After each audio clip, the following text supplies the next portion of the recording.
Hello बच्चों, हिंदी कक्षा में आपका स्वागत है। आज हम आपकी कक्षा छठी का व्याकरण का अध्याय 7 पढ़ेंगे। सर्वनाम। बच्चों, सर्वनाम को इंग्लिश में प्रोनाउन कहते हैं और इसका जो शाब्दिक अर्थ होता है, सर्वनाम का शाब्दिक अर्थ होता है वो है सबके लिए नाम। तो चलिए पढ़ते हैं।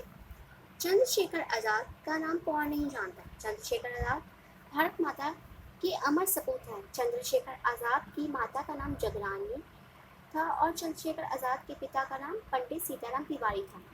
चंद्रशेखर आजाद 14 वर्ष की उम्र से ही स्वतंत्रता आंदोलन में भाग लेने लगे। न्यायाधीश के समस्त प्रश्नों के उत्तर देते हुए चंद्रशेखर आजाद ने अपना नाम आजाद तथा निवास स्थान जेल खाना बताया है। तो बच्चों, आपने ये देखा कि ऊपर लिखे अनुच्छेद में बार बार एक ही नाम का प्रयोग होने से अनुच्छेद की जो रोचकता होती है, लयबद्धता, वो बाधा उत्पन्न हो रही है। परंतु यदि इसी अनुच्छेद को हम इस प्रकार लिखा जाए जो इसकी रोचकता व स्वाभाविकता कैसे बनी रहेगी, चलिए पढ़ते हैं दूसरे अनुच्छेद को। चंद्रशेखर आजाद का नाम कौन नहीं जानता। वे भारत के अमर सपूत हैं। उनकी माता का नाम जगरानी था तथा पिता का नाम पंडित सीताराम तिवारी था। चंद्रशेखर आजाद 14 वर्ष की उम्र से ही स्वतंत्रता आंदोलन में भाग लेने लगे थे। न्यायाधीश के समस्त प्रश्नों का उत्तर देते हुए उन्होंने अपना नाम आजाद और निवास स्थान जेल खाना बताया। तो बच्चों, देखा आपने उपयुक्त अनुच्छेद में क्या हमारे जो संज्ञा जो शब्द थे चंद्रशेखर जो बार बार आ रहा था नाम, उनके स्थान पर क्या लगे ये जो शब्द वे, उनकी और उन्होंने, ये जो शब्द थे ये क्या है, सर्वनाम है। सर्वनाम और भी होते हैं जैसे कि मैं, तुम, वह, यह आदि।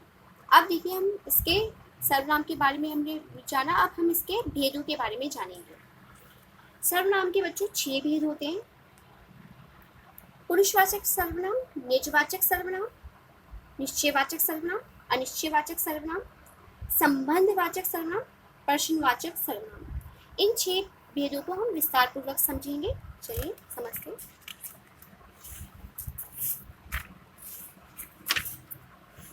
पुरुषवाचक सर्वनाम।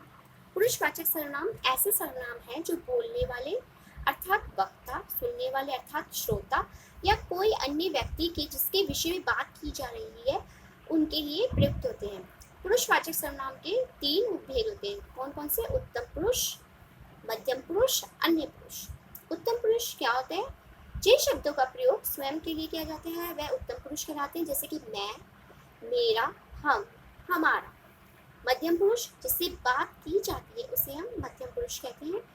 तुम, तुम्हारा, तुझे, तेरा, तुम सब, ये सारे जो शब्द होंगे वो मध्यम पुरुष में आएंगे। अन्य पुरुष जिसके विषय में बात की जाती है उसे अन्य पुरुष कहते हैं, जैसे कि वे, उन्हें, उस, जिन आदि। ये देखिए हमारा पहला था। अब हम दूसरे पे आते हैं, निजवाचक सर्वनाम। जिन शब्दों का प्रयोग कार्य करने वाले व्यक्ति की निजता के लिए किया जाता है उन्हें निजवाचक सर्वनाम कहते हैं, जैसे कि मैं अपना सारा काम खुद करती हूँ, रमेश अपनी दवाई स्वयं लाता है। तो देखिए बच्चों, जिसमें खुद और स्वयं का प्रयोग हुआ है, जैसे कि हमें अपना काम स्वयं करना चाहिए, मैं अपने आप काम करती हूँ, जहाँ पे भी ये खुद और स्वयं वो आएंगे वो निजवाचक सर्वनाम कहलाएंगे। निश्चयवाचक जिन शब्दों के माध्यम से किसी व्यक्ति, वस्तु या स्थान के विषय में निश्चित जानकारी प्राप्त होती है, वह दूर की हो या समीप की हो या पास की हो, वह निश्चयवाचक सर्वनाम कहलाते हैं। जैसे कि वह ताजमहल है, अब सबको पता है ताजमहल कहाँ पे, आगरा में, तो वो निश्चित है, तो वो क्या हुआ, निश्चयवाचक सर्वनाम। इसी प्रकार ये जो बच्चा है ये क्या कह रहा है, ये है मेरी किताब है।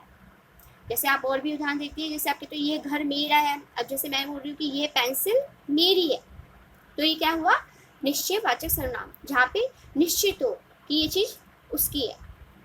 अनिश्चयवाचक सर्वनाम में चौथा जो हमारा वो है भेद, जिन शब्दों के माध्यम से किसी व्यक्ति, वस्तु या स्थान के विषय में जानकारी प्राप्त नहीं हो, स्पष्ट रूप से निर्णय नहीं लिया जा सकता, वो अनिश्चयवाचक सर्वनाम कहलाते हैं। जैसे इन जो बच्चों जो इस अनिश्चयवाचक सर्वनाम में कोई, कुछ, किसी आदि होंगे, मतलब कि ये शब्द आएंगे। कैसे? जैसे कि देखो वह कोई वस्तु पड़ी है, मतलब कि कोई वस्तु पता नहीं है कि है भी नहीं है, बस उन्होंने मतलब कि कोई है, मतलब क्या चीज़ है ये उन्हें पता नहीं है। इस पैकेट के अंदर कुछ है। अब कुछ तो होगा पैकेट में, तो जहाँ पे भी कोई, कुछ, किसी लगे वहाँ पे अनिश्चयवाचक सर्वनाम है।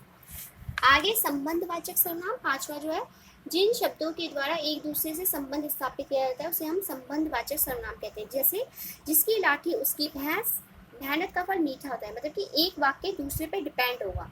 जैसे मतलब कि जैसे ये मोहन का फल, मेहनत का फल मीठा होता है, मतलब कि अगर हम मेहनत करेंगे तो अच्छा फल प्राप्त होगा। ऐसी जिसकी लाठी उसकी भैंस, ये लोकोक्ति है, तो एक पे डिपेंड होता है, एक वाक्य दूसरे से संबंधित होता है।